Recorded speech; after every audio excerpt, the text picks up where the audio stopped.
de começarmos a história de hoje, quero que você saiba que o que você vai ouvir é só uma pequena amostra do que existe. Há um mundo inteiro de histórias intensas, cheias de desejo e tensão entre duas mulheres, narradas com todos os detalhes que o YouTube não permite mostrar. Se você gosta de sentir cada olhar, cada toque, cada momento de entrega, há um espaço exclusivo onde essas histórias são contadas sem cortes, sem censura, de forma completa e envolvente. Histórias que exploram a química, a atração e o desejo, levando você para dentro da narrativa como se estivesse vivendo cada instante. Hoje você vai ouvir apenas uma parte, mas no grupo exclusivo você encontra histórias completas, mais longas, mais quentes, que fazem você se perder no proibido e imaginar cada detalhe. O link está na descrição, e é lá que essas histórias realmente ganham vida. Agora, relaxe, prepare-se para a história gratuita e sinta cada momento que vamos contar. Eu nunca fui do tipo que acredita em sinais. Não acreditava em coincidências significativas. Não acreditava que o universo conspira a favor de ninguém.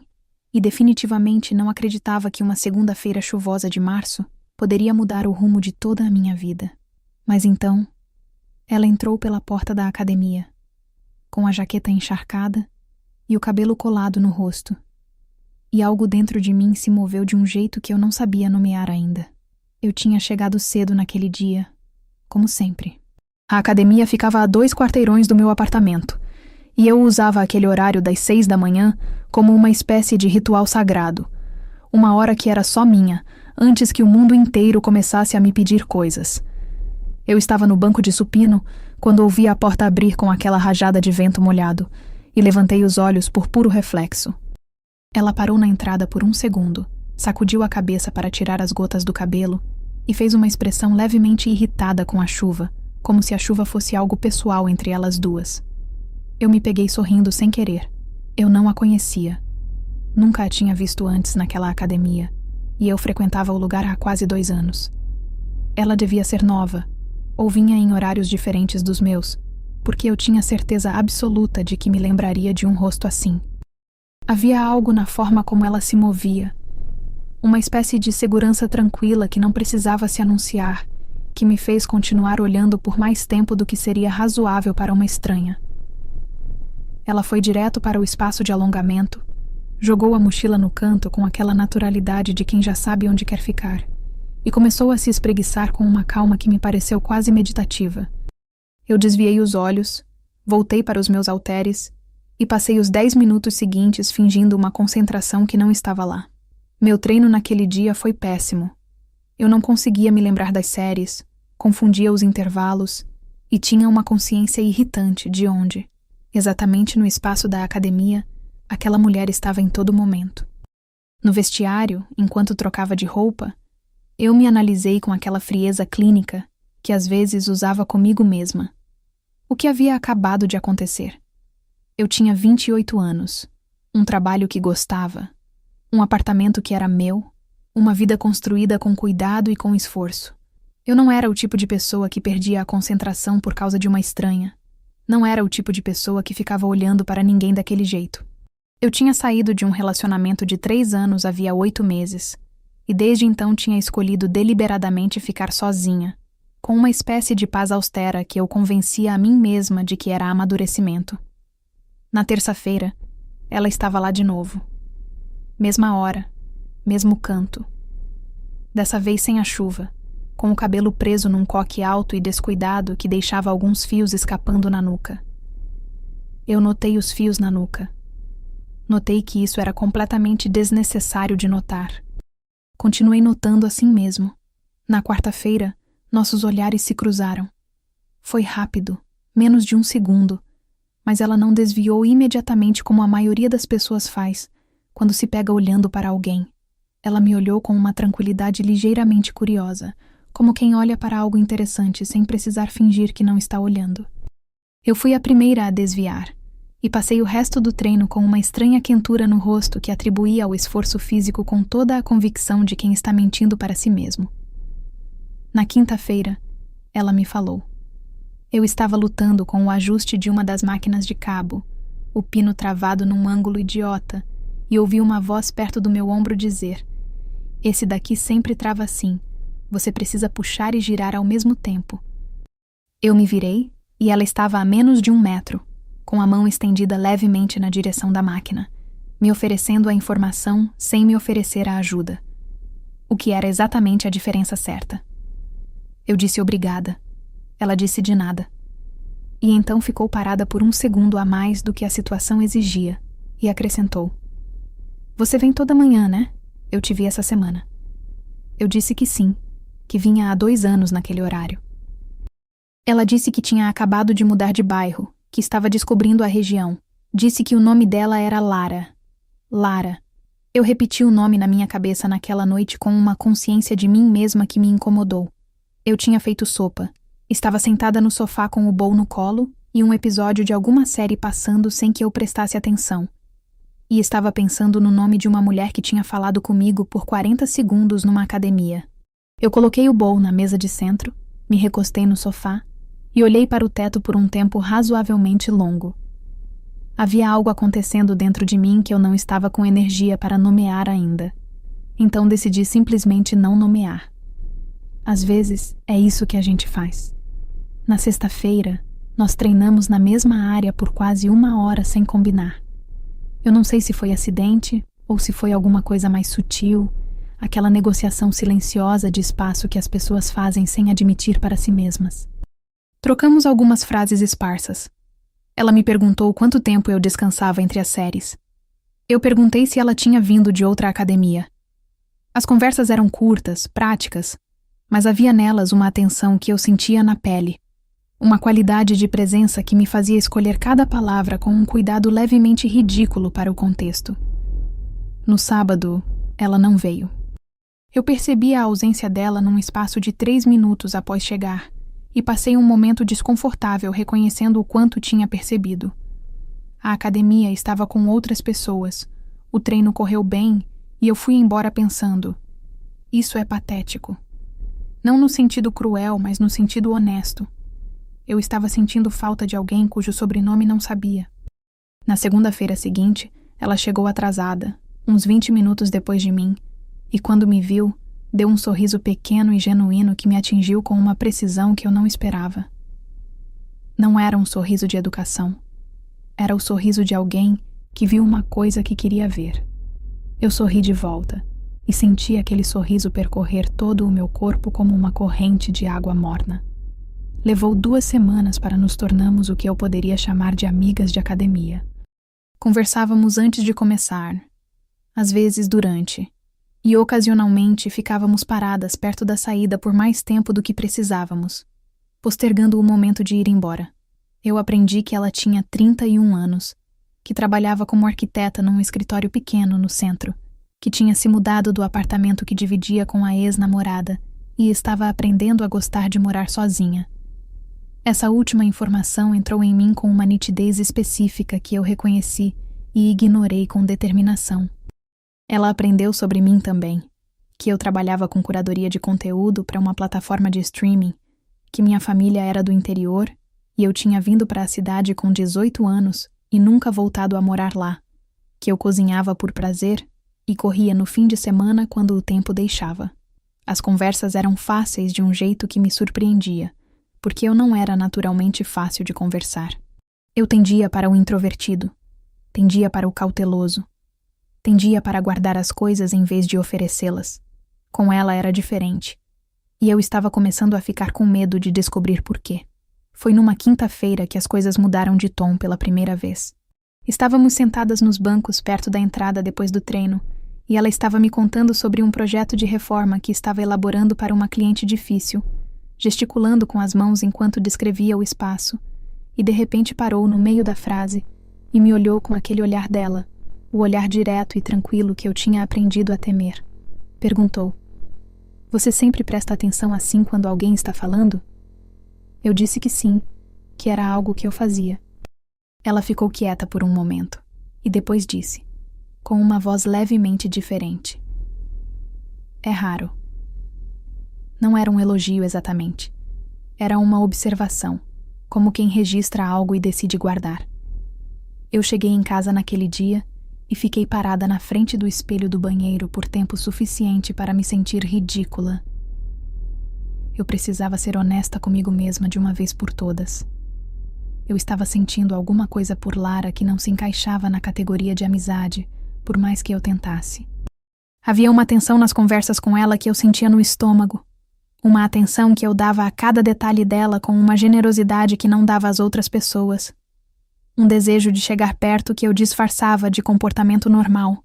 Eu era, contra toda a minha resistência e todo o meu bom senso, completamente tomada por ela.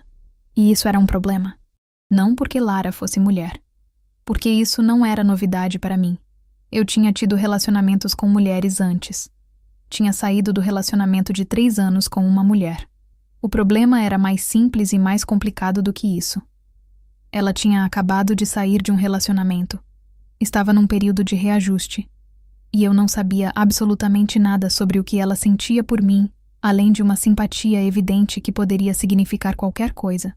Eu era boba o suficiente para estar sentindo tudo aquilo. Mas não era boba o suficiente para não reconhecer o perigo.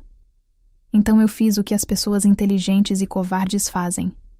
Não fiz nada. Continuei indo à academia, continuei conversando com ela, continuei sendo a pessoa atenta e presente que ela evidentemente gostava, e segurei tudo o mais dentro de mim com as 2 mãos. Levou 1 mês para ela me convidar para tomar um café. Foi natural, foi casual. Ela disse que tinha descoberto uma cafeteria boa perto dali e perguntou se eu queria conhecer no sábado de manhã antes do treino. Eu disse que sim, com uma serenidade de atriz premiada. E passei os 2 dias seguintes num estado de antecipação nervosa que me fez dormir mal. O café foi no sábado. Era um lugar pequeno com paredes de tijolo e música baixa demais para incomodar. Nós ficamos quase 2 horas. Eu descobri mais sobre ela naquelas 2 horas do que no mês inteiro de academia. Que ela tinha crescido numa família de artistas e que havia passado a adolescência inteira tentando provar que era prática e objetiva. Que a arquitetura era o compromisso que tinha feito entre o mundo do pai e a necessidade de utilidade da mãe, que ela tinha um gato chamado Neruda, que dormia em cima dos projetos que ela deixava sobre a mesa, que ela tinha medo de estagnação mais do que de qualquer outra coisa, que quando gostava de alguém gostava completamente, sem meio termo, e que isso tinha sido a causa de todas as suas rupturas. Essa última parte ela disse olhando para a xícara, e eu ouvi algo naquelas palavras que não estava nas palavras exatamente. Uma confissão lateral. Um jeito de dizer algo sem dizer. Mas eu podia estar inventando. Eu estava bem ciente de que podia estar inventando. No domingo, ela me mandou mensagem para dizer que tinha gostado do café. Só isso. Eu fiquei olhando para a mensagem por mais tempo do que qualquer pessoa normal ficaria. Procurando nas 4 palavras alguma coisa que talvez não estivesse lá. Ou talvez estivesse. E não havia jeito de saber. Os cafés viraram uma coisa regular. Todo sábado, mesma cafeteria, e às vezes saídas durante a semana também. Um jantar aqui, uma caminhada ali. A nossa amizade cresceu de um jeito orgânico que me alegrava e me torturava em igual medida, porque quanto mais eu a conhecia, mais eu entendia que o que eu sentia não era passageiro, não era uma atração superficial que fosse se dissipar com o tempo e a familiaridade. Era o oposto disso. Era o tipo de sentimento que se aprofunda com o conhecimento, que fica mais sólido quanto mais você entende a pessoa, e isso era aterrorizante de uma forma que eu não tinha palavras para descrever. Havia momentos em que a tensão entre nós ficava quase palpável. Uma noite, saindo de um restaurante, ela pegou meu braço para atravessar a rua, e quando chegamos do outro lado não soltou imediatamente. Ficou com os dedos levemente enlaçados no meu cotovelo por 3 ou 4 passos antes de deixar ir. Eu continuei andando e falando como se nada tivesse acontecido, mas meu coração estava a uma velocidade completamente descabida. Numa tarde numa livraria, procurando livros num corredor estreito, nossas mãos tocaram ao mesmo tempo na lombada do mesmo livro, e ela levantou os olhos para mim e deu um sorriso lento que me deixou sem saber o que fazer com o meu próprio rosto. Mas ela nunca dizia nada além do que cabia numa amizade. E eu tinha medo demais de perder o que tínhamos para arriscar mais. Então continuávamos nesse espaço intermediário, carregado e delicioso e doloroso, que eu não sabia nomear e não sabia resolver. A situação ficou mais difícil quando eu descobri, numa conversa distraída, que ela tinha saído algumas vezes com alguém. Um amigo de um amigo, disse ela, de passagem, sem grande importância. Mas eu senti o chão ceder levemente sob os meus pés. Não disse nada. Perguntei se tinha sido bom. Ela disse que não tinha ido a lugar nenhum, que ela achava que ainda não estava no momento certo para namorar. E então, me olhou de um jeito que eu não soube ler. Um olhar que durou 1 segundo longo demais para ser neutro. Eu passei 2 semanas depois disso num estado de confusão que me envergonhava. Eu não tinha direito algum de sentir ciúme. Não havia nada entre nós que me desse esse direito. E mesmo assim o sentimento estava lá, denso e inconveniente, me fazendo perceber o quanto eu tinha investido emocionalmente numa situação que nunca tinha tido nome. Foi numa noite de chuva, quase 4 meses depois do dia em que ela tinha entrado encharcada pela porta da academia, que as coisas finalmente se quebraram. Estávamos no meu apartamento. Ela tinha vindo para um jantar que eu tinha feito sem ocasião especial. E depois do jantar, ficamos sentadas no chão da sala com taças de vinho, conversando sobre não sei mais o quê. E em algum momento a conversa parou. Não foi um silêncio desconfortável. Foi o tipo de silêncio que acontece quando as palavras ficam insuficientes para o que está no ar. Ela estava com o queixo apoiado no joelho, me olhando com aquele olhar tranquilo que me despedaçava. E depois de um tempo, disse, com uma voz baixa e cuidadosa: "Você sabe que eu penso em você o tempo todo, né?" Eu não disse nada. Meu coração tinha parado. Ela continuou: "Não sei se você sente a mesma coisa. Tenho medo de estragar o que a gente tem, mas estou com mais medo ainda de ficar calada." E eu, que tinha passado 4 meses sendo inteligente e cuidadosa e contida, larguei tudo aquilo e disse a verdade. Eu sinto. Tem muito tempo que eu sinto. O silêncio que veio depois dessa frase foi diferente de todos os outros. Era cheio, era quente. Era o tipo de silêncio que antecede alguma coisa inevitável.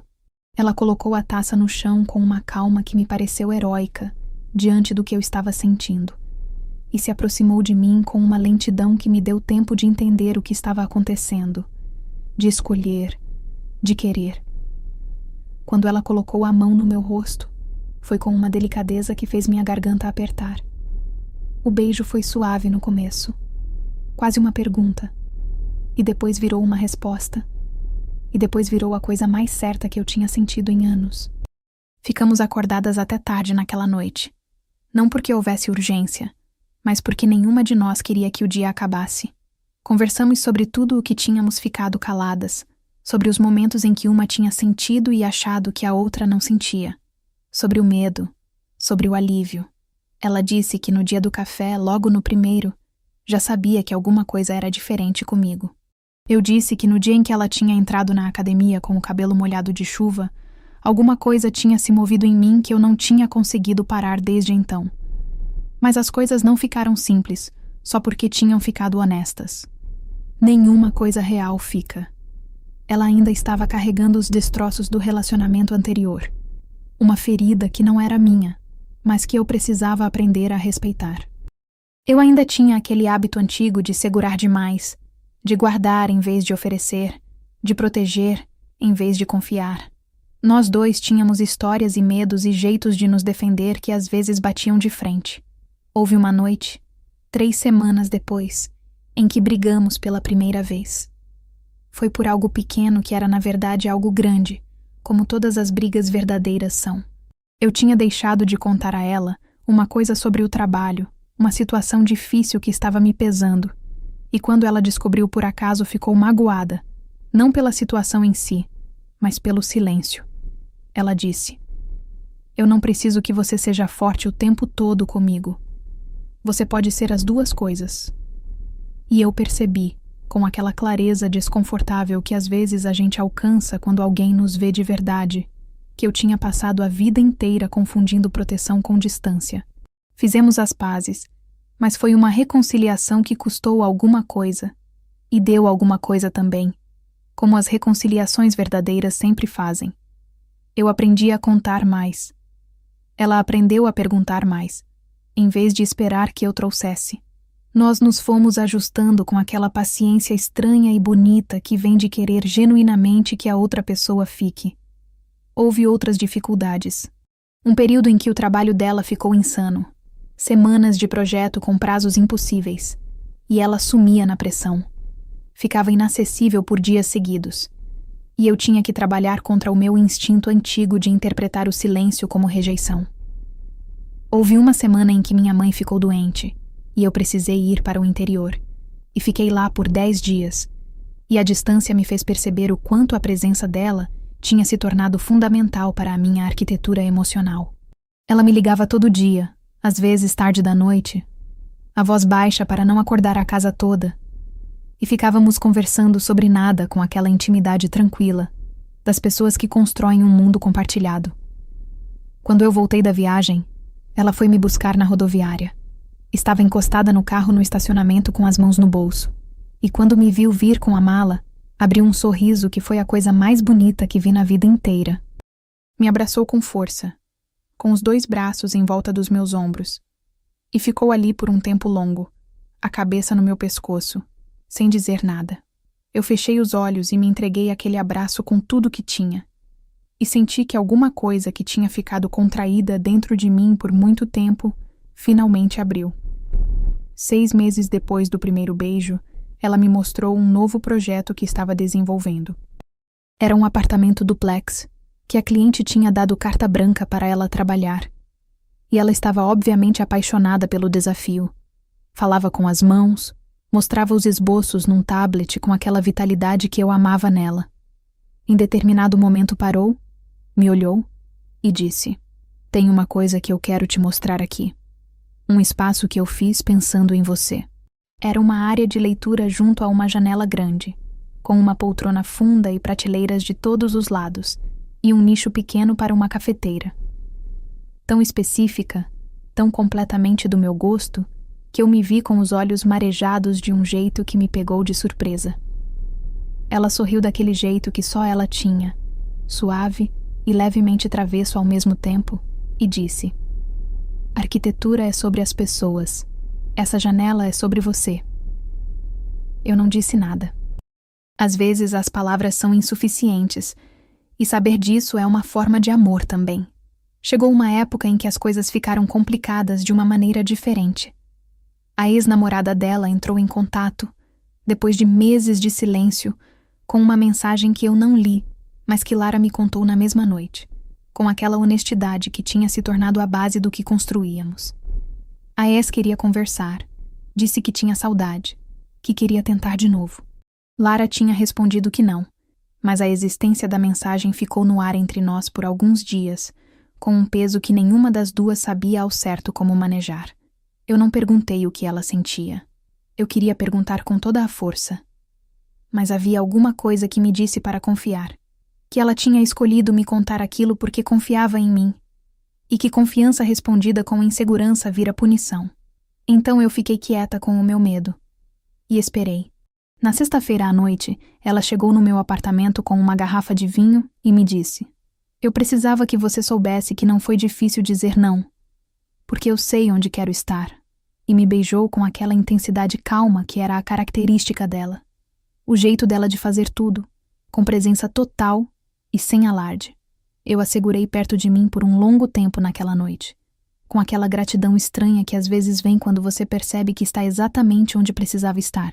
1 ano depois do dia da chuva, eu acordei cedo num sábado e a encontrei na cozinha fazendo café antes de mim. Ela tinha uma chave do meu apartamento havia alguns meses e tinha ficado na noite anterior. Estava de costas para mim, com um moletom que era meu, e cantarolava alguma coisa baixinho sem saber que eu estava ali. Eu fiquei parada na entrada da cozinha por um momento sem dizer nada, só olhando. Havia 1 ano eu não acreditava em sinais. Não acreditava em coincidências com significado. Não acreditava que uma segunda-feira de chuva pudesse importar tanto. Mas estava ali, naquela cozinha pequena, olhando para ela que cantarolava sem saber que eu olhava. E eu pensava: que bom que eu fui à academia naquele dia. Que bom que o pino da máquina de cabo travou naquele ângulo idiota. Que bom que eu não fui racional o suficiente para parar de sentir o que eu sentia, mesmo quando tudo em mim queria ser. Ela se virou e me viu parada ali.